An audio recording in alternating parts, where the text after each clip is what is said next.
The San Diego Padres are in court just days before Petco Park is set to host its third annual rodeo this weekend. It comes from allegations by animal rights groups that some rodeo events at the ballpark constitute animal cruelty.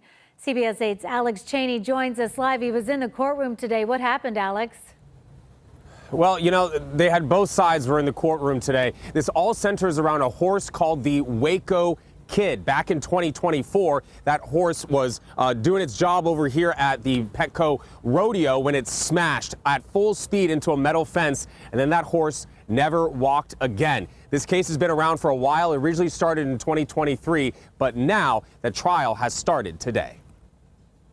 The question calls for a yes or no answer only. The judge in the Hall of Justice said it was a contentious day in court as both sides of the animal cruelty case laid out their arguments. Just based on what they did, that's kind of outside the norm of rodeos in general. Brian Pease is a lawyer representing the Animal Protection and Rescue League and Shark, or Showing Animals Respect and Kindness. The groups filed a lawsuit in November of 2023 against the Padres and C5 Rodeo, the company that operates the event. The suit alleges animal cruelty during a 2024 incident where a horse named Waco Kid crashed full speed into a fence during the event and never walked again. Rodeo doctors on site say they x-rayed the horse and treated it, while the animal rights groups say the x-rays never happened and C5 tried to sweep it under the rug. There were no x-rays, no diagnostics, and then the horse was just sedated overnight and then released out the door the next morning to the owners. Well, the horse never walked again.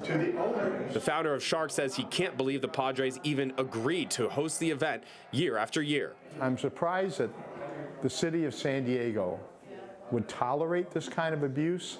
I'm stunned that a Major League Baseball team, the Padres, would have anything to do with this. Steve Hindy wants an injunction put on the rodeo to end it and hold everyone responsible for their actions in this lawsuit. Frankly, I would expect better out of some backwoods rodeo in Idaho than what's coming out of San Diego. I contacted C5 Rodeo for comment but did not hear back, and the Padres said they welcome everyone to the rodeo this weekend.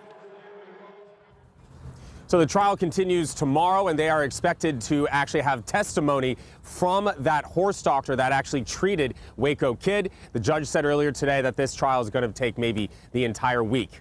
Lawyers from Shark told me that regardless of whatever is decided this week, it will not affect the rodeo this weekend. It will go on as planned. Reporting live, I'm Alex Cheney, CBS 8.